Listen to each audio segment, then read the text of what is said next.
Think आपका ये topic 4 या 5 बनता है, 5 या 6 बनता है, protecting and securing the internet channels. आपके रिसर्च टॉपिक से रिलेटेड है जिसमें protecting and securing the internet channel, basically ये उससे रिलेटेड सारे ये टॉपिक होंगे। और इसके जो मेन टॉपिक्स हैं वो protecting and securing the channel of internet communication है, यही आपका बेसिकली जो मेन वहाँ पे टॉपिक रिसर्च का। उसके अलावा इंक्रिप्शन है, उसके अलावा secure socket layer SSL certificate है, डिजिटल सिग्नेचर क्या होता है, इसके अलावा protecting network using different type of firewalls है, protecting server client and operating controls, antivirus software. तो ये बेसिकली इसमें हम टॉपिक कवर करेंगे। Securing communication with insecure internet infrastructure, इस जो मेन पर्पस है वो जो हमारी कम्युनिकेशन है वो उसको सिक्योर करना है, क्योंकि जो इसका इंटरनेट का इंफ्रास्ट्रक्चर है वो इंतहाई इनसिक्योर है, जो इसका फिजिकल लेआउट है। ठीक है, फिजिकल लेआउट कैसे इनसिक्योर है मैं आपको बयान कर। इनसिक्योर इंफ्रास्ट्रक्चर इसलिए क्योंकि हर मुल्क अपनी आईएसपी यूज कर रहा है। ठीक है, इंटरनेट सर्विस प्रोवाइडर बेसिकली जहाँ पे वो एक पॉइंट जहाँ पे केबल्स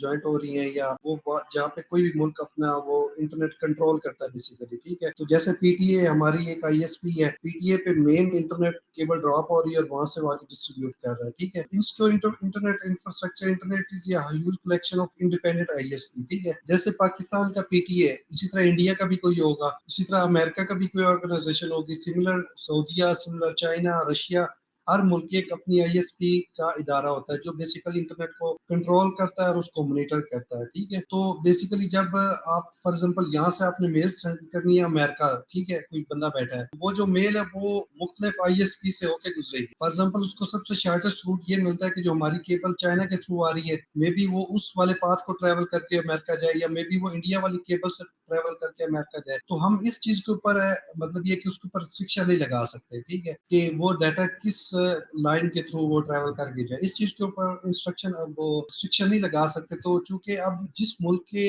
आईएसपी से वो डाटा गुजरेगा, अब उन्होंने कौन कौन से मॉनिटरिंग सॉफ्टवेयर लगाए हुए हैं, कौन कौन से कैसे कैसे वो मॉनिटर कर रहे हैं, ये किसी को नहीं पता। ठीक है, जाहिर सी बात है कोई भी अपने वो मुल्क की क्या नाम है आईएसपी का वो चीजें शो के साथ शो नहीं करते कि हम क्या एक्चुअल में क्या कर रहे हैं। ठीक है, तो आप लोग शायद आईटी से इतना है नहीं लिंक, तो मे बी आप लोगों ने कभी कोई न्यूज सुनी हो। बेसिकली जो ये यूरोपियन कंट्रीज है, एक दफा यूके की कोई इन्होंने समंदर के अंदर एक डिवाइस लगाई हुई थी, बेसिकली जो इंटरनेट की जो मेन केबल है उसके ऊपर, तो डिवाइस वो केबल के ऊपर सिर्फ उन्होंने लगाई हुई थी, और वो केबल के थ्रू जितना भी डाटा ट्रैवल हो रहा था वो बेसिकली उस पूरे डाटा को मॉनिटर कर रहे थे। ठीक है, और सॉर्ट आउट कर रहे थे कि एक्चुअली ये डाटा क्या चीज है। तो इसलिए इंटरनेट का जो बेसिकली इंफ्रास्ट्रक्चर है ना वो इंतहाई इनसिक्योर है। वो उसकी रीजन बता दी है कि हर मुल्क के में से तार गुजर के जा रही है, और डाटा कहाँ से ट्रेवल हो रहा है किसी को नहीं पता है।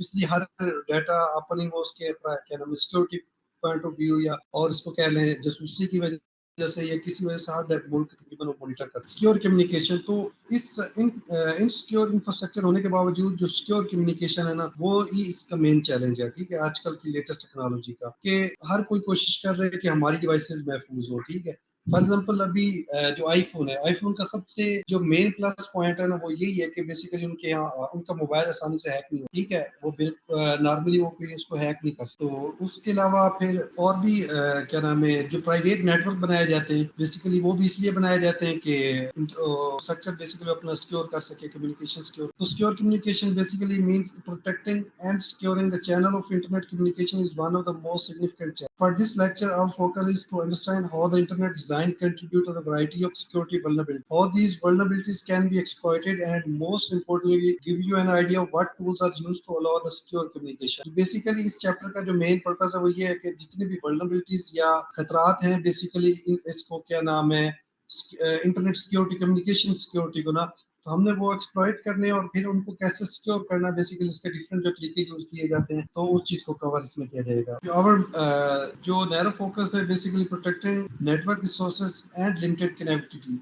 ये सबसे पहले ये होता था कि पहले जमाने में ना कम्युनिकेशन सिक्योर करने के लिए तो बेसिकली हर एक इदारा अपना सेपरेट नेटवर्क बिछाता था। ठीक है, हर इदारे की कोशिश होती है कि हमारा अपना चैनल सिक्योर होता है कि किसी और को अनऑथराइज एक्सेस ही ना हो। तो फिर ये कि सब क्या नाम है अपना अपना प्राइवेट वो क्या नाम है तो चैनल बनाते थे। ये पहले का फोकस होता था कि नेटवर्क की प्राइवेट या नेटवर्क को प्रोटेक्ट किया जाता था। ठीक है, अब जो मेन फोकस है वो ये होता है कि preventing software vulnerability as malware और सोशल बेसिकली अब जो फोकस है वो इस चीज पे है कि बेशक इंफ्रास्ट्रक्चर नेटवर्क एक्सेस इनसिक्योर बेशक हो, इसके बावजूद आपका जो डाटा उसके ऊपर ट्रेवल करना हो ना, वो आप सिक्योर करें उसको। उस डाटा को कैसे सिक्योर करना है इसके आगे देखिए। देखो जैसे केबल का एक चैनल है ना, केबल बिछी हुई है फिजिकल, आप सब बाहर रोज सुनते रहते हैं कि समंदर जेरी समंदर केबल में जनाब जी वो क्या नाम है, ब्रोक हो गई है, ये टूट गई है, ये डैमेज हो गई है, कुछ हो गया, ठीक है, इस वजह से इंटरनेट स्लो है। आप लोग ये अक्सर सुनते रहते हैं, ठीक है। तो ये डिफरेंट इसके चैनल्स हैं इंटरनेट के। तो चूंकि पाकिस्तान में अभी ज्यादातर जो यूज हो रहा है वो इसके थ्रू जो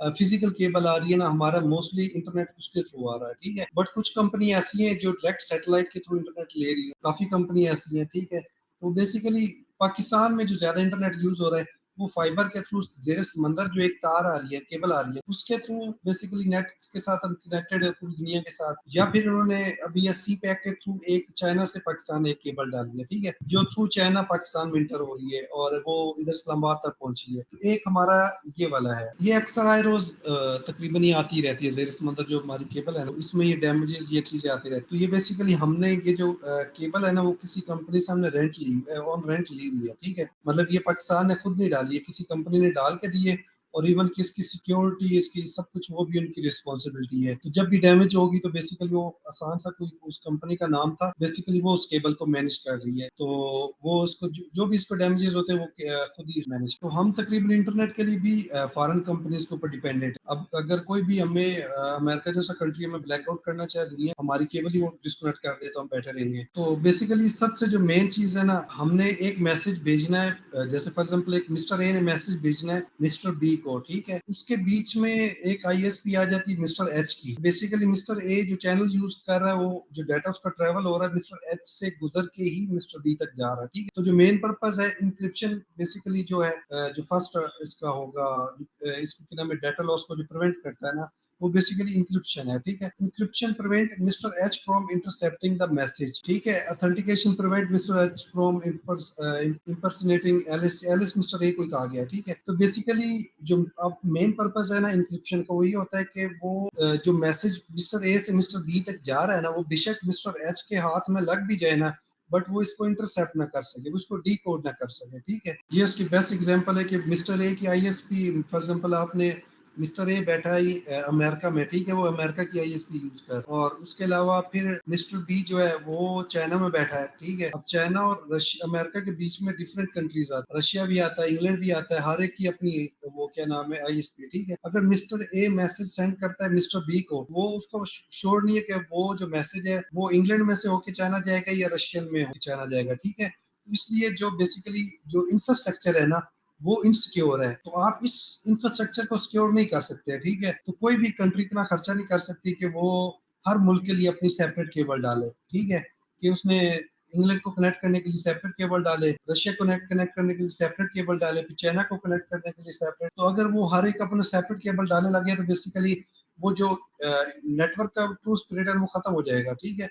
सारे मुल्क एक दूसरे के साथ डिस्कनेक्ट हो जाएंगे, हर एक के अपना प्राइवेट चैनल हो। तो इसमें बेसिकली जो मिस्टर ए बेसिकली वो मिस्टर जो एलिस है जो बैठा बेसिकली ए पे, ठीक है, वो अपने मुल्क की आईएसपी पे तो ट्रस्ट करता है, ठीक है। But how does she know the where her traffic is going after that, मतलब उससे तो नहीं पता ना कि ए आईएसपी ए के बाद वो ट्रैफिक कहाँ जा रही है, सी की तरफ से जा रही है या बी की तरफ से जा रही है, ठीक है। और who else might see it modified और before it reach Bob, Bob मतलब मिस्टर बी है, ठीक है, कि वो मिस्टर बॉब तक पहुंचते पहुंचते कौन बीच में उसको रीड कर रहा है उसको नहीं पता, ठीक है। और मे बी ये भी हो सकता है कि बीच में कोई एक आईएसपी फेक रिसीवर बन जाए, ठीक है, और वो ये प्रिटेंड करना लग जाए कि मैं ही मिस्टर बॉब, वो इस चीज को भी पहचान करना और ये चीजें काफी एक मतलब कि इसी को सिक्योर करना मेन पर्पस है, ठीक है।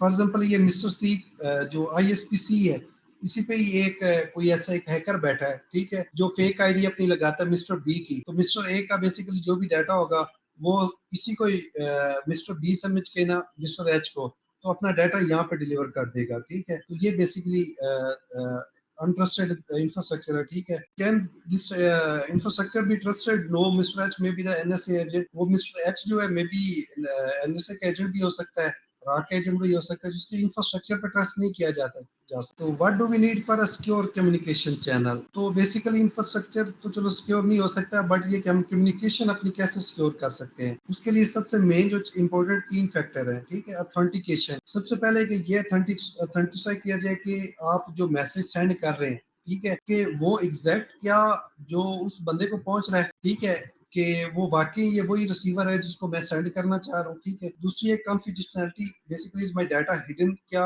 वो जो डाटा है मेरा बेसिकली वो हिडन है, किसी और के पास तो नहीं गया, क्या किसी और ने तो उसको रीड नहीं किया। और तीसरा integrity, has my data been modified, क्या वो जो मेरा मैसेज है वो मेरे डेस्टिनेशन या सेंडर तक रिसीव होने से पहले किसी ने क्या उसे मॉडिफाई किया है, या वो सेम डाटा पहुंचा जो मैंने भेजा, ठीक है। अवेलेबिलिटी क्या है ना, रीच द डेस्टिनेशन, मतलब ये है कि बीच में कनेक्शन भी ब्रेक ना हो और वो डाटा वहां तक पहुंच सके। जो सबसे तीन है जो पहले 3 पॉइंट है ना, ये सबसे मेन ऑथेंटिकेशन जो है कि वाकई में जो बंदा जिससे मैं बात करूं कि ये वही बंदा है जिसको मैं मैसेज सेंड करना चाहता हूँ, ठीक है।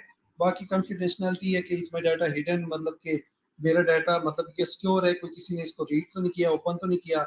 जैसे आप फॉर एग्जांपल पहले जमाने में जब लेटर भेजे जाते थे ना, तो उसके ऊपर एक सील, एक मोर लगाई जाती थी, ठीक है। वो मोर थोड़ी हर एक करीबन जो स्टैंप होती थी ना, वो एक थोड़ी यूनिक होती थी। और वो ऐसी यूनिक होती थी कि वो मतलब कि उसके ऊपर एक ऐसी इंक यूज की जाती थी कि अगर वो लिफाफा कोई ओपन कर लेना, वो पता चल जाता था कि ये लिफाफा ओपन हुआ है। तो अगर लिफाफा ओपन हो गया तो इसका मतलब ये कि इसके अंदर जो लेटर है वो किसी न किसी ने रीड कर लिया, ठीक है। तो उस तरह और दूसरी बात यह है कि एक और भी होता था कि क्या वो एग्जैक्ट एड्रेस पे पहुंच रहा है या नहीं, क्या पता वो किसी और एड्रेस पे पहुंच जाए और वो बंदा वो प्रिटेंड करे कि मैं, हाँ ठीक है मुझे लेटर मिल गया, और एक रिप्लाई में उसके रिस्पॉन्स में रिप्लाई भी कर दूं। जैसे फिजिकल लेटर की कम्युनिकेशन होती थी ना, तो बेसिकली डाटा की कम्युनिकेशन भी इसी तरह ही पॉसिबल वो मतलब स्टोर की जाती है कि सबसे पहले तो ऑथेंटिकेट किया जाता है कि वाकई बंदा वो ये जिसको मैंने डाटा सेंड। और दूसरी बात ये है कि क्या मेरे डाटा की वो जो लेटर है उसकी सील तो नहीं टूटी हुई, क्या वो किसी ने अंदर से रीड तो नहीं किया मेरा डाटा। और दूसरी बात ये कि क्या वो डाटा मेरा मॉडिफाई तो नहीं हुआ, क्या उसके बदले में पूरा लेटर रिप्लेस करके कोई और लेटर तो नहीं डाल के पहुंचा दिया। What do we need for a secure communication channel? When we need a secure communication, what मतलब हमें बेसिकली सिक्योर कम्युनिकेशन की जरूरत कब होती है, ठीक है। चलो मैं इसको हिडन करता हूँ, आप लोग मुझे बता दें कि हमें सिक्योर कम्युनिकेशन की कब जरूरत पड़ती है। कोई एग्जांपल कर सकते हैं आप लोग, मुझे बता सकते हैं कि बेसिकली हमें सिक्योर कम्युनिकेशन की कब कब जरूरत पेश आती है।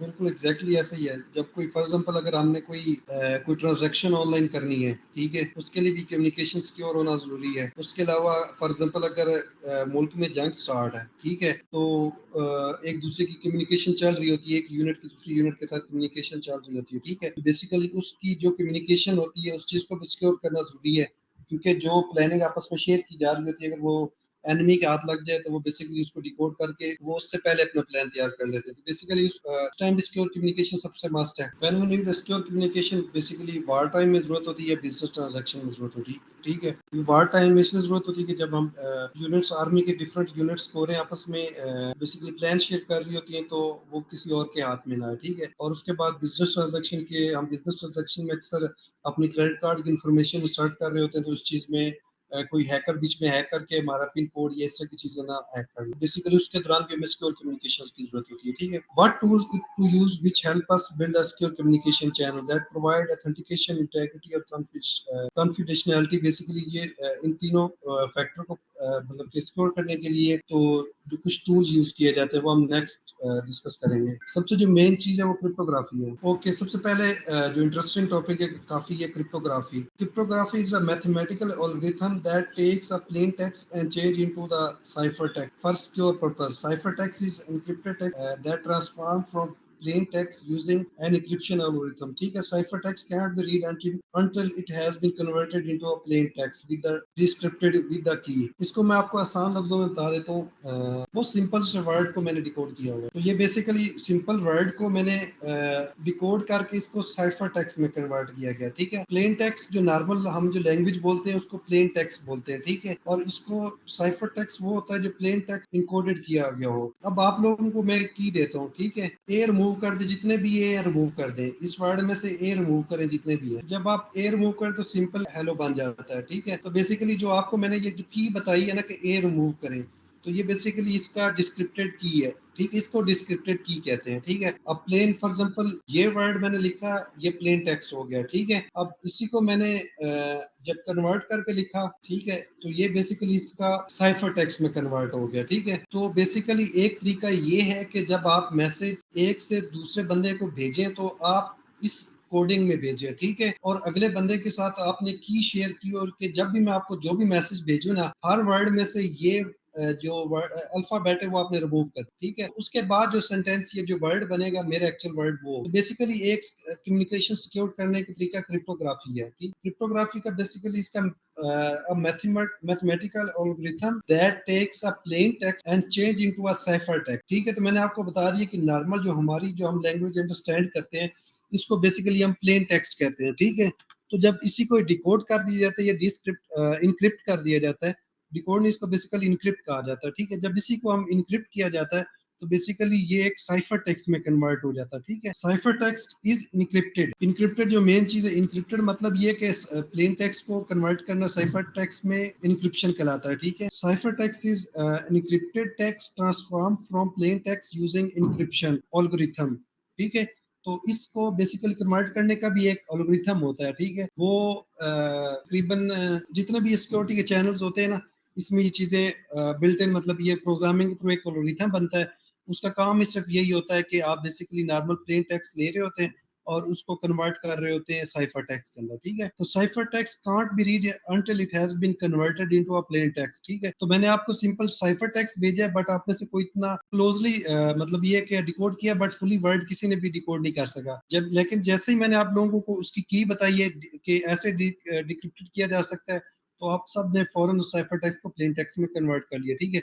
तो आपको उस वर्ड का मतलब ये कि एक्चुअल मीनिंग समझ आ गई। Cryptography the science and art of encryption, basically इसको क्रिप्टोग्राफी कहते हैं। Cryptanalysis basically the science art of breaking the encryption. अच्छा, क्रिप्टोग्राफी के अब एक तो ये हो गया कि क्रिप्टोग्राफी ये होता है कि बेसिकली नॉर्मल जो प्लेन टेक्स्ट है उसको बेसिकली इंक्रिप्शन उसकी की जाती है, ठीक है, उसको इंक्रिप्शन उसकी की जाती है। उसके बाद फिर एक और इसी की टर्म है क्रिप्टोनालाइसिस। उसका जो मेन पर्पस है ना, वो बेसिकली वो जो की है ना, उस की को ब्रेक करना, ठीक है। The science art of breaking the encryption, basically वो जो साइफर टेक्स्ट है ना, उस साइफर टेक्स्ट को ब्रेक करके उसको बेसिकली प्लेन टेक्स्ट में कन्वर्ट करना, उसको बेसिकली हम क्रिप्टोनालाइसिस कहते हैं।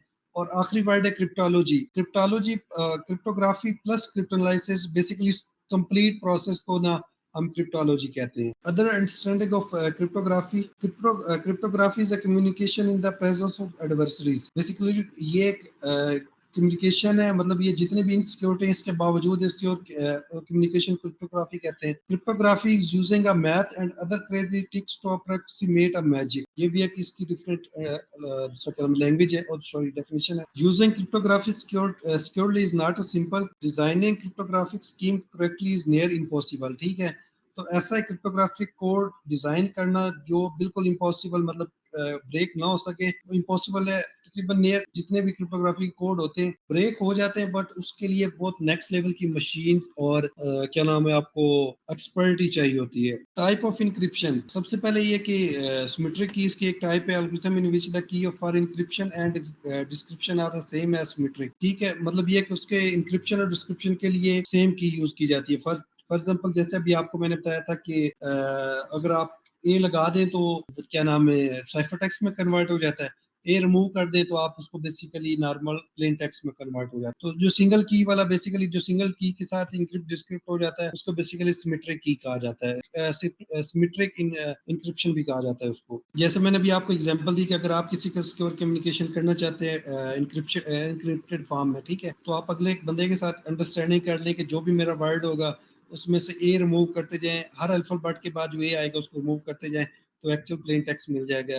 तो बेसिकली इस टाइप की जो की शेयर की जाती है उसको सिमेट्रिक की इंक्रिप्शन कहा जाता है। If mister A want to share and Mr. B have previously agreed upon a symmetric encryption scheme and a secret key K, the message can be sent encrypted by the key K in which only can be decrypted by the key K। जो एक ही की के साथ encrypt भी हो सकता है और उसी की के साथ decrypt भी हो सकता है, ठीक है। ये एग्जांपल सीजर साइफर बेसिकली इसका एक ये एल्गोरिथम है और जो यूज किया जाता है। टाइप ऑफ इसकी ये डिफरेंट आके ये बेसिकली जो टाइप दी है इसका डिफरेंट जो एल्गोरिथम यूज किए जाते हैं ना कन्वर्ट करने के लिए, ये उसकी सबसे पहले जो ब्लॉक साइफर है, उसके बाद स्ट्रीम साइफर है। ये आपको इतनी डिटेल की जरूरत नहीं है, बट ये कि आपको ये पता होना चाहिए कि इंक्रिप्शन डिस्क्रिप्शन क्या कहा जाए, किसे कहते हैं। आप में सभी कोई समझ आई आपको क्रिप्टोग्राफी किसे कहते हैं? कोई डिफाइन कर सकता है आपको विदाउट गूगल? इस लेक्चर से जो आपने अंडरस्टैंडिंग आपको भी है cryptography, can anyone define the cryptography term? आप लोग ऑनलाइन है भी या नहीं?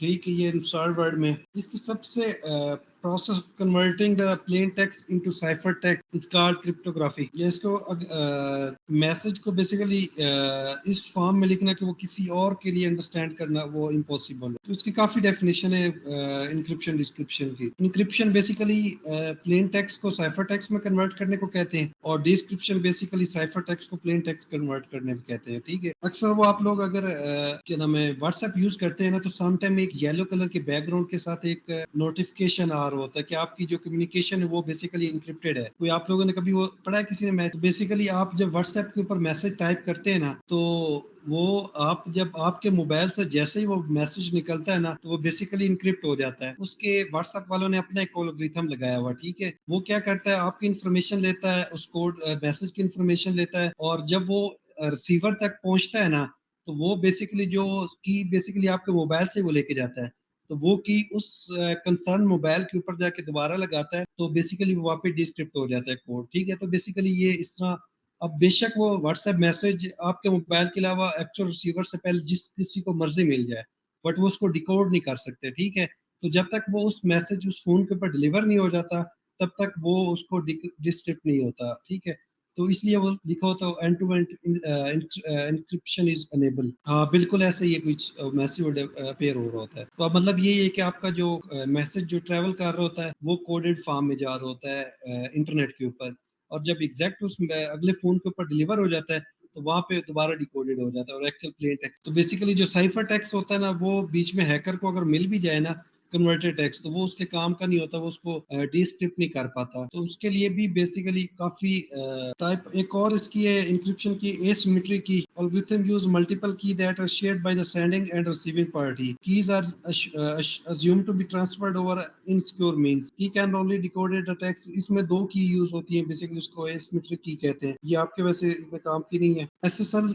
सर्टिफिकेट कहते हैं या सिक्योर सॉकेट लेयर कहते हैं। आप लोगों को मैंने याद है कुछ दिन पहले बताया था कि जहाँ पे वेब एड्रेस लिखा हुआ है, ठीक है, तो वहां पे एक लॉक का आइकन बना हुआ है, छोटा सा लॉक का आइकन विजिबल है आप सबको, जहाँ पे आपका वेब एड्रेस लिखा होता है। कोई भी वेबसाइट जब आप ओपन करते हैं तो उसके मोस्ट लेफ्ट पे लॉक का एक साइन बना होता है। तो वो बेसिकली जो लॉक लगा होता है ना, उसका मतलब यही होता है कि ये जो वेबसाइट है ना, इसको एसएसएल सर्टिफिकेट के थ्रू सिक्योर किया गया। ठीक है, आपके बीच में और जो एक्चुअल सर्वर पड़ा है उसके बीच में जितनी भी कम्युनिकेशन हो रही है ना, वो बेसिकली एसएसएल सर्टिफिकेट के थ्रू इनक्रिप्टेड करके हो रही है। ठीक है, तो ये बेसिकली जो secure transmission between client and server at the lowest level, socket level. ठीक है, ये इसका डिफरेंट लेवल है सिक्योरिटी का। ठीक है, तो ये जो बेसिकली क्लाइंट और सर्वर के बीच में जो कम्युनिकेशन है ना, उसको सिक्योर करने के लिए एसएसएल सर्टिफिकेट यूज किए जाते हैं। अब अगर आप उस लॉक के ऊपर क्लिक भी करें ना, तो आपको एसएसएल की इंफॉर्मेशन दे देगा कि ये एसएसएल सर्टिफिकेट है और ये किस कंपनी का है और ये क्या दूसरा क्या नाम है, कब तक वैलिड है, ये बेसिकली सारी इंफॉर्मेशन दी होती है। इसका एसएसएल सर्टिफिकेट बेसिकली ये मुख्तलिफ कंपनियां ये बनाती हैं, और इसका लाइसेंस काफी एक्सपेंसिव भी होता है। मेरे ख्याल में सालाना 25-30 हज़ार रुपए ये इससे भी ज्यादा शायद लेते हैं, डिफरेंट डिपेंड करता है। और जब वो शो अक्सर वेबसाइट वाले ये करते हैं कि वो एसएसएल सर्टिफिकेट यूज नहीं करते। ठीक है, तो उनके उस जगह पे लिखा आता है कि साइट इज इनसिक्योर। ठीक है, तो उसका मतलब ये है कि वो उसके ऊपर क्या नाम है एसएसएल सर्टिफिकेट यूज नहीं किया था, मतलब यूज नहीं किया गया है। लॉक की जगह इनसिक्योर मेरे ख्याल में लिखा होता है, ये कुछ ना कुछ लिखा होता है। अभी मैंने पहले आपको तरीका बताया कि मैसेज आप इनक्रिप्टेड फॉर्म में बनाया। ठीक है, इंक्रिप्शन डिस्क्रिप्शन एक सबसे एक तरीका ये है कि हम कम्युनिकेशन ऐसे सिक्योर कर सकते हैं कि हम अपना मैसेज ही डिकोड करके इनकोड करके भेजे कि अगले किसी को मिल भी जाए तो वो उसको रीड ना कर सके। ठीक है, तो बेसिकली हम मैसेज इनक्रिप्ट करके भेजते हैं। एक तरीका ये हो गया कि आप क्रिप्टोग्राफी यूज करें। ठीक है, दूसरा तरीका ये हो गया कि आप एसएसएल सर्टिफिकेट करें अपनी वेबसाइट डाटा, वेबसाइट की कम्युनिकेशन को सिक्योर करने के लिए एसएसएल सर्टिफिकेट यूज करें। ठीक है, तो what Can SSL do? SSL use TCP/IP on behalf of the higher level protocol. Allow an SSL enable server to authenticate itself to an enabled client. Allow the client to authenticate itself to the server. Basically SSL ये करता है कि जो server होता है ना उसको authenticate कर देता है क्लाइंट के साथ, जो बेसिकली ब्राउजर आप यूज कर रहे होते हैं ना उस क्लाइंट के साथ, उस ब्राउजर के साथ ऑथेंटिकेट कर देता है सर्वर को, और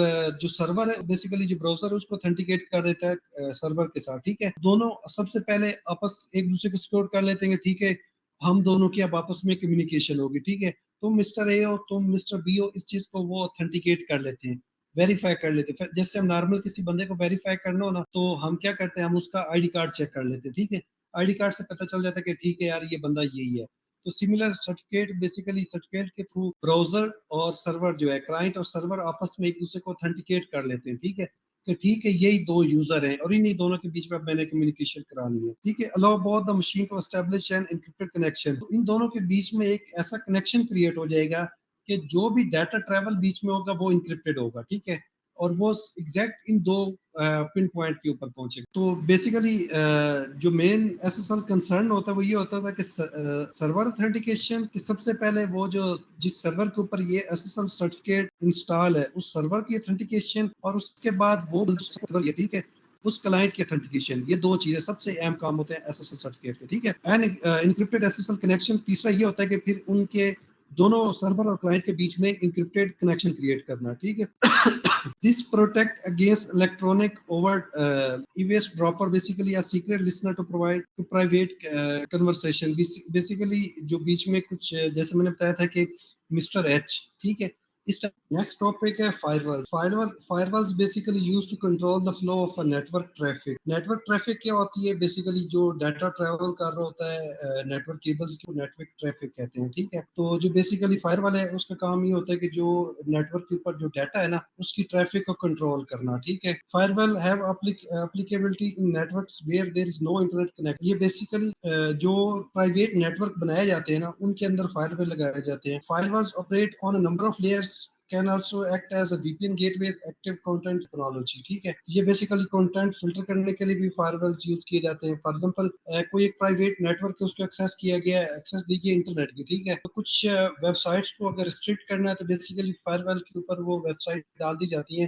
तो फायरवॉल का काम होता है कि उन वेबसाइट को रिस्ट्रिक्ट कर दिया जाता है। ठीक है, और फिर फायरवॉल का ही काम होता है कि कोई अनऑथराइज्ड यूजर नेटवर्क को एक्सेस करना चाहे या कोई तरह का हैकर वगैरह, तो उनको भी प्रिवेंट करना बेसिकली फायरवॉल का काम। There are multiple types of the firewall. Firewalls fall into four basic category: packet filter, circuit level, application level और स्टेटफुल मल्टी लेयर। जो पैकेट फिल्टर है basically work at the network level of the operating OSI model. Each packet is compared to the set of criteria before it is forwarded. तो मैंने आपको बताया था कि जब डाटा ट्रैवल होता है तो बेसिकली छोटे छोटे चंक्स या पैकेट्स में ट्रैवल होता है। ठीक है, तो ये जो बेसिकली इसका पैकेट फिल्टर जो फायरवॉल है उसका काम ये होता है कि डाटा के हर पैकेट को वो क्लोजली मॉनिटर करता है, वेरीफाई करता है। ठीक है, और उसकी कुछ फीचर्स उसने उसके अंदर सेव होते हैं तो उसके अपने उसके साथ कंपैरिजन करता है। ठीक है, तो उसकी अगर वो अगर फीचर और उस पैकेट के फीचर आपस में अगर मिल जाते हैं तो फिर उस पैकेट को आगे फॉरवर्ड कर देता है। अगर वो फीचर आपस में मैच नहीं करते तो उस पैकेट को या तो डिस्ट्रॉय कर देता है या फिर उस पैकेट को ब्लॉक करके हाईलाइट कर देता है कि ये एक डेटा पैकेट है जो मेरे फीचर्स के साथ रिकॉग्नाइज नहीं है। ठीक है, तो उस तरह वो हर पैकेट को फिल्टर करके सिर्फ जो ऑथराइज पैकेट होते हैं सिर्फ उन्हीं को ही forward. Each packet is packet is compared to the set of criteria before it is forwarded. Packet filtering firewall is a low cost and low impact on the network performance. Basically इसको packet filter करने में कोई network performance पे ये factor नहीं डालता, कोई effect नहीं डालता उसको। ये पैकेट फिल्टर अक्सर बिल्ट इन होता है उसके अंदर विंडोज के अंदर। Circuit level filter, circuit level gateways work at the session और layer of the OSI model of the TCP layer of the TCP/IP monitor TCP handshaking between the packet to determine the whether a request session is legitimate or not। ये request session जो है basically उसको legitimate करने के लिए use किया जाता है और ये ट्रांसपोर्ट TCP layer के ऊपर ये अलाउ किया जाता है। application level gateway also called the proxies are similar to the circuit level gateway except they are application specific। gateway that is configured to be a web proxy will not allow any FTP gopher or telnet or other traffic through। ये basically एक telnet traffic ये होती है कि जैसे telnet की मैं example देता हूँ। टेलनेट ट्रैफिक ये होती है कि वो किसी भी सर्वर नेटवर्क की जो डिवाइसेस है ना उसको डायरेक्ट एक्सेस करने के लिए जो बेसिकली होती है कम्युनिकेशन उसको टेलनेट के थ्रू किया जाता है। ठीक है, तो अब जाहिर सी बात है नेटवर्क डिवाइस पे कोई बाहर से कोई एक्सेस एक्सेस ना करे, इसलिए टेलनेट सर्विस डिसेबल की जाती है, वो भी गेटवे के थ्रू की जाती है, ठीक है। तो इस तरह की कोई ट्रैफिक जो अनऑथराइज होती है उसको ब्लॉक कर। Stateful multilayer inspection firewall combine the aspect of the other these three firewalls, ठीक है। They filter packets at the network layer and decide whether the session packets are legitimate and evaluate the content of the package at the application layer। अच्छा ये अब next जो basically communication secure करने के लिए है वो बेसिकली फायरवॉल है, ठीक है। अब ये तीन चीजें होगी हैं, क्रिप्टोग्राफी, उसके अलावा एसएसएल सर्टिफिकेट, और तीसरा फायरवॉल। फायरवॉल जो नेटवर्क को सिक्योर करने के लिए यूज किया जाता है, ठीक है। तो इसकी फायरवॉल की एग्जांपल ऐसी है कि फॉर एग्जांपल एक नेटवर्क है ना, ये एक घर के बिल्डिंग के अंदर एक नेटवर्क है, ठीक है। उस नेटवर्क के अंदर जितने भी ट्रैफिक होती है, जितने भी डाटा मूव हो रहा होता है ना, उसको फिल्टर कर रहा है, ठीक है।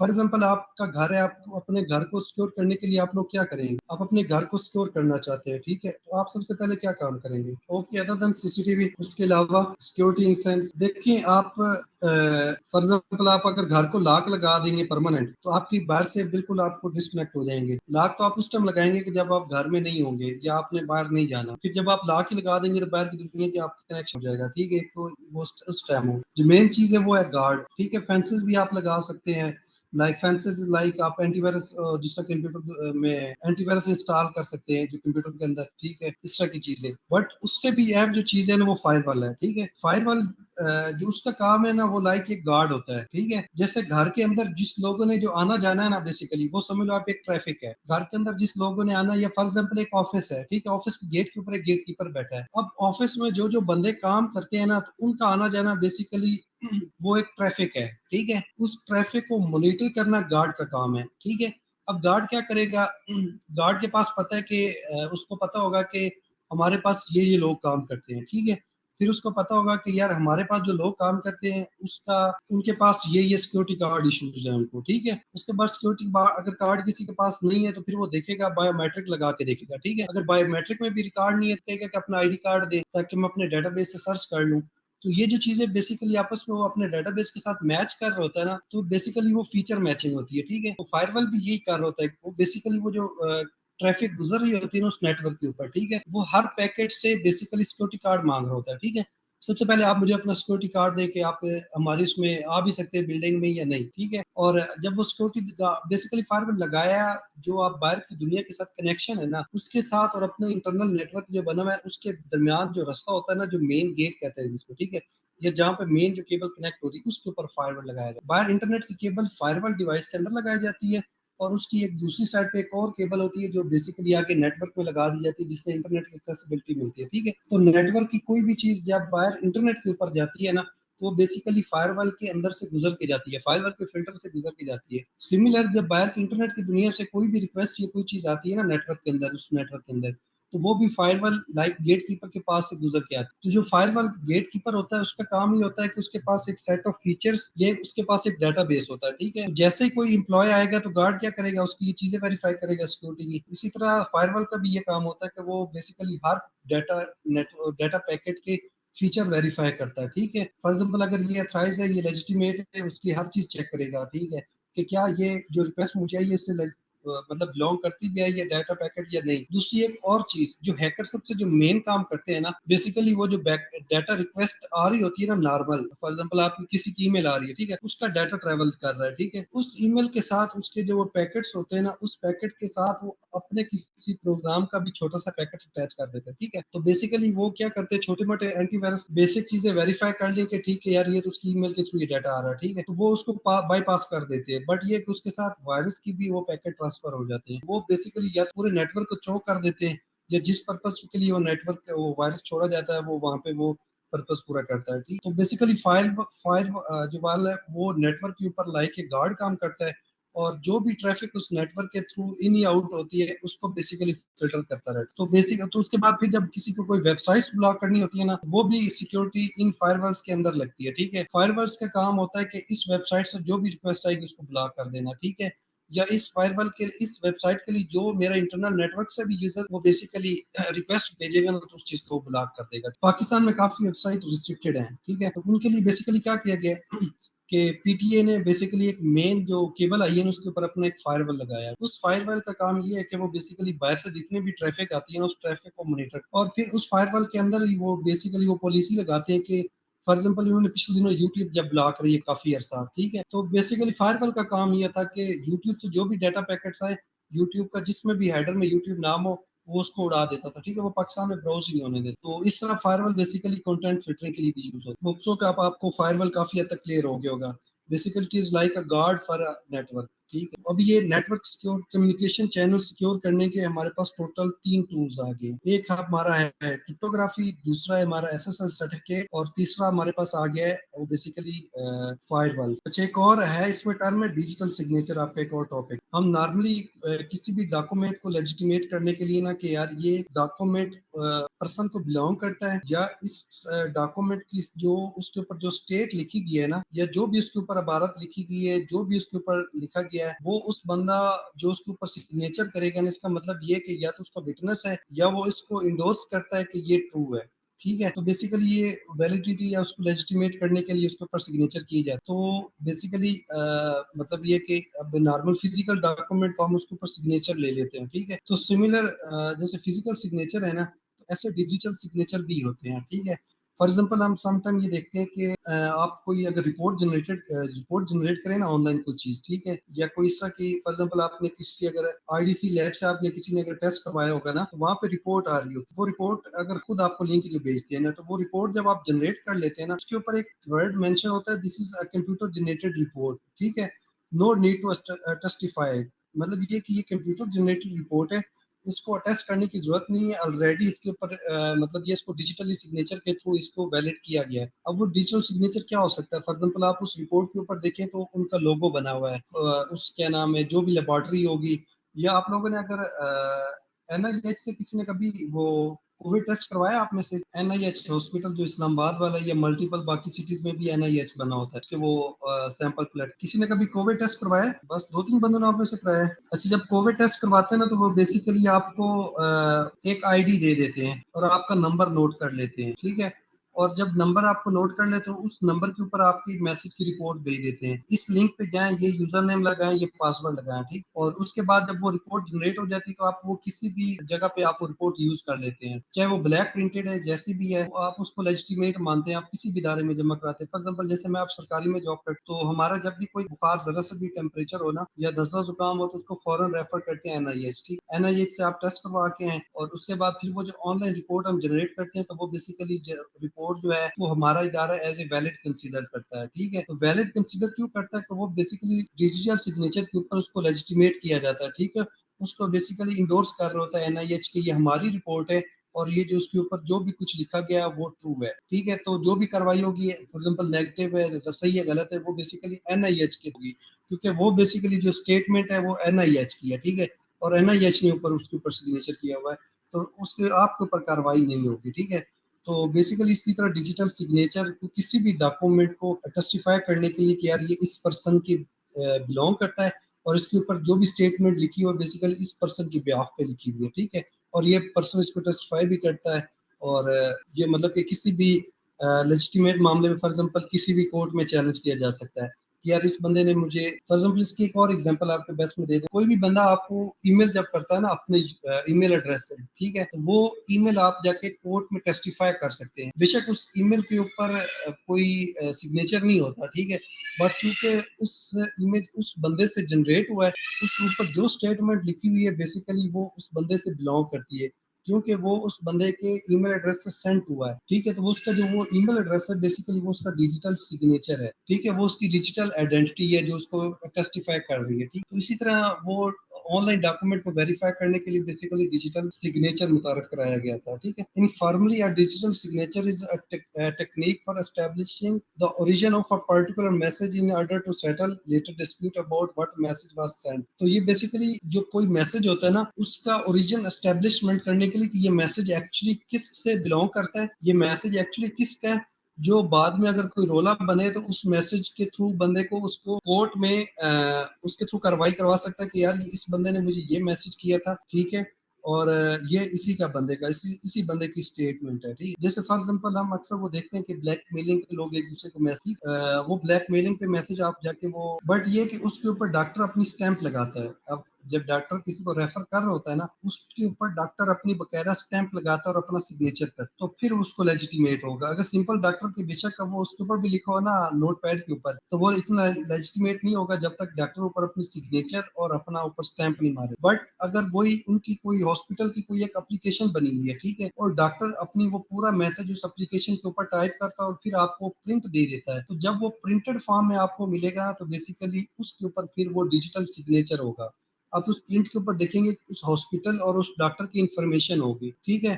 तो वो चीज वेरीफाई करेगी कि यार ये वाकई ये इस डॉक्टर का मैसेज, ये वाकई इस डॉक्टर ने रेफर। उस तरह वो डिजिटल प्रिंटेड जो भी चीज होती है उसके ऊपर फिर वो सिग्नेचर की जरूरत नहीं। लेकिन कुछ और भी होते हैं कि फॉर एग्जाम्पल हम अक्सर देखते हैं कि हम किसी के भी कोई बैंक से या कोई एनओसी या कोई लेटर लेने जाते हैं ना, वो बेशक वो प्रिंटेड होता है, उसके बावजूद ऊपर जो बैंक मैनेजर होता है वो अपना स्टैंप और अपना सिग्नेचर करके दे, ठीक है। तो इसका मतलब ये भी नहीं है कि हर प्रिंटेड फॉर्म जो है उसके ऊपर वो डिजिटल सिग्नेचर हुए होते हैं, नहीं। डिजिटल सिग्नेचर के स्पेसिफिक उनका फॉर्मेट होता है डॉक्यूमेंट का, और वो उसको लेजिटिमेट कर रहे होते हैं अपना, मतलब कि वो जो इदारा होता है, ठीक है। और वो बकायदा ऊपर मेंशन करता है कि नो नीड ऑफ सिग्नेचर, ठीक है। तो वो उस तरह के बेसिकली होता है। तो चूंकि डिजिटल सिग्नेचर में फिर वो स्टैंप और वो तो आप कर नहीं सकते, तो उसमें वो उसके स्पेसिफिक फॉर्मेट रखा गया है कि ये डिजिटल सिग्नेचर कंसीडर होगा। जिस डॉक्यूमेंट के साथ डिजिटली मतलब कि आइडेंटिटी बिलोंग वो कर रही है बिलोंग किसी बंदे की, तो वो बेसिकली उसकी तरफ से वो डिजिटल सिग्नेचर के साथ वो डॉक्यूमेंट है। फॉर एग्जांपल अगर मेरे नंबर से आप में से किसी को मैसेज आता है, ठीक है, तो बेसिकली चूंकि वो मेरा नंबर है, मेरे से बिलोंग करता है डिजिटली, ठीक है, पीछे पीटीए की लिस्ट में मेरे नाम पे वो नंबर है, ठीक है। तो बेसिकली मेरी मैसेज से मेरे मोबाइल से जो भी आपके नंबर पे मैसेज जाएगा ना, तो बाई लॉ उसको मैं ऑन करता हूँ, वो मेरी स्टेटमेंट है, ठीक है। तो किसी भी कोर्ट में जाके आप चैलेंज कर सकते हैं कि इस बंदे से मुझे ये मैसेज आया है, ठीक है। तो बेसिकली क्या वो मैसेज, अब मैं ये कैसे मैं उसको झुठला नहीं सकता, ठीक है, क्योंकि ये वाकई मेरे नंबर से हुआ, तो इसलिए मैं इसको डिजिटली ऑन करता हूँ। तो ये बेसिकली वो जो मैसेज होता है वो डिजिटली मेरी आइडेंटिटी उसके साथ बेसिकली आप कह सकते हैं कि अटैच हो जाती है। The purpose of a digital signature is thus for an entity to bind its identity to a message. जो मेन पर्पज है ना डिजिटल सिग्नेचर का, तो वो किसी भी एंटिटी को या किसी भी पर्सन को उस मैसेज के साथ, उसकी मैसेज के साथ बाइंड करने की, ठीक है। फॉर एग्जाम्पल अभी अगर ये चीज ना मुतारिफ ना होती, तो मैं आपको मैसेज कर दूं, आप कोर्ट जाके चैलेंज कर दें कि आप उधर जाके कहें कि यार ये तो मैंने मैसेज लिखा ही नहीं है, ठीक है। आप ये कहें कि यार ये मेरी तरफ से मैसेज था ही नहीं, या आप ये कह दें कि यार ये तो मैसेज मैंने और किया था आपको और मिल, तो आप उस जगह पे जाके झुठला नहीं सकते, ठीक है, अगर ये डिजिटल सिग्नेचर वाली ये टर्म मुतारिफ ना। तो ये बेसिकली डिजिटल मैसेज की आइडेंटिटी को किसी पर्सन के साथ बाइंड करने के लिए डिजिटल सिग्नेचर और डॉक्यूमेंट को लेजिटिमेट बनाने के लिए डिजिटल सिग्नेचर इंट्रोड्यूस करवाए गए थे। आजकल तो मेरे ख्याल में जो एफिडेविट है वो भी डिजिटल आ रहे हैं कि हम अपने इंटरनेट कम्युनिकेशन को कैसे सिक्योर कर सकते हैं। तो ये बेसिकली ये वो सारे टूल हैं, इनके थ्रू वो बेसिकली कम्युनिकेशन सिक्योर कर सकते हैं। हाँ, स्टैम्प पेपर भी प्रिंटेड आते हैं, और उस स्टैम्प के पेपर के बाद में उसके ऊपर क्या स्टैम्प और वो चीज लगाई जाती है क्या? जब प्रिंटेड निकल आता है स्टैम्प पेपर, उसके ऊपर भी क्या वो स्टैम्प होल्डर जो है अपनी मोहर लगाता है? हाँ, अब देखो ना, अब उसमें सिंपल क्या किया गया है कि अब उस बंदे को लेजिटिमेट करने के लिए उस स्टैम्प होल्डर को उसका डिजिटल सिग्नेचर उसके ऊपर पेस्ट कर दिया है, ठीक है। वो डिजिटल सिग्नेचर बेसिकली क्या होगी, उस स्टैम्प होल्डर की बेसिकली एक आईडी होगी, स्पेसिफिक आईडी उसको जो मिली होती है, ठीक है। आप आईडी कह सकते हैं या लाइसेंस नंबर, उनको आप लाइसेंस आई थी, तो बेसिकली वो लाइसेंस नंबर उसके ऊपर प्रिंटेड होता है, ठीक है। तो वो बेसिकली जो लाइसेंस नंबर है ना, वो उस स्टाम्प फरोश का बेसिकली डिजिटल सिग्नेचर है, ठीक है। वो उसकी आइडेंटिटी उसके साथ बॉन्ड हो जाती है उस स्टैम्प के साथ, क्योंकि उसका लाइसेंस नंबर ऊपर प्रिंटेड है। इस तरह आप डिजिटल उसको बेसिकली डिजिटली उसको आप कह रहे हैं लेजिटिमेट किया गया है, उसके साथ उसकी आइडेंटिटी जोड़ के।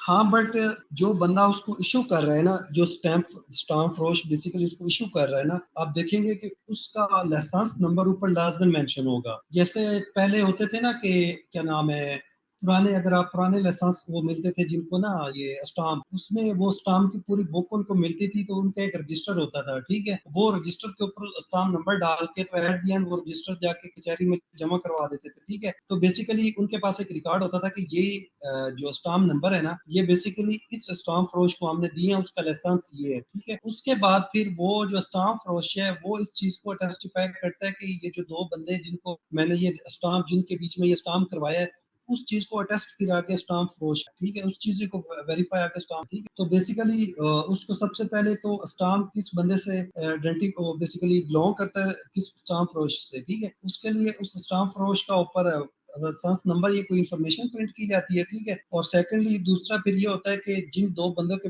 मुबैन का मुआहदा हो रहा है ना, उसके बाद वो उन दोनों बंदों की इंफॉर्मेशन ऊपर इंसर्ट कर दी जाती है, ठीक है।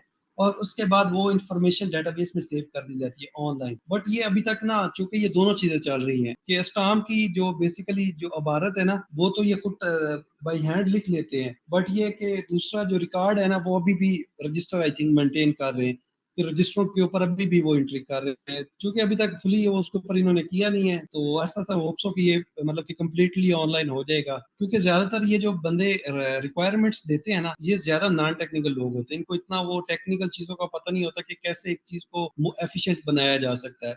अब एक प्रोसेस जब भी ये ऑनलाइन करने जाते हैं, तो एक प्रोसेस ऑनलाइन करते हैं, आधा उसमें से फिर कुछ ना कुछ ऑफलाइन छोड़ के, तो जनाब जी फिर वैसे लोगों को ख्वार कर रहे होते हैं, ठीक है। तो अगर किसी ने आप में से किसी का कभी वो स्टाम्प पेपर उसमें चैलेंज हुआ ना, कि उसके क्या नाम है, कोर्ट के अंदर, तो एक बहुत लंबा प्रोसेस है। स्टाम्प फरोश को जाके अपनी पुरानी वो बुक निकलवानी पड़ती है, वहां से वेरीफाई करवाना पड़ता है कि हाँ ये इन दोनों को मैंने ये स्टाम्प बेसिकली मैंने क्या नाम है इशू किया था, और उसके अंदर फिर वो सब्जेक्ट दिखाना पड़ता है कि हाँ उस स्टाम्प का ये सब्जेक्ट था। तो ये काफी वो कॉम्प्लिकेटेड टास्क, तो अब इसको ये कि ऑनलाइन में उन्होंने कन्वर्ट कर दिया। तो इनफॉर्मली डिजिटल ये हो गया, we use the term signer for an entity who create a digital signature, and the term verifier for entity who receive a signed message, ठीक है, and attempt to check whether the digital signature is correct और not. For example, अगर आप जब क्या नाम है report जो है ना, ये अगर आप एनआईएच से रिपोर्ट आपको कोई एक पेज के ऊपर लिख के दे दे, तो आप बेसिकली उस चीज को नहीं एक्सेप्ट करेंगे, कि अगर पेज के ऊपर तो कोई भी लिख के आप कहीं उसको जाके बेसिकली आप वो नहीं करवा सकते, कि टेस्टिफाई नहीं करवा सकते कि ये, फॉर एग्जांपल आपके पेज के ऊपर कोई लिख के दे कि आप कोविड नेगेटिव है, कोई भी नहीं मानेगा, ठीक है, जब तक एनआईएच की या तो वो डिजिटल साइन प्रिंटेड डॉक्यूमेंट ना हो, या फिर एक सिंपल पेज की जिसके ऊपर लिखा हो कि आपका कोविड रिजल्ट नेगेटिव है, और उसके ऊपर एनआईएच की स्टैंप ना लगी हो, तब तक आप वो रिजल्ट आपका मानेगा, ठीक है। तो digital signature have many attractive properties, and it is a very important to understand exactly what assurance they provide and what their limitation are. While data confidentiality have been the driver behind historical cryptography, digital signature could be the major application of cryptography in the years to come.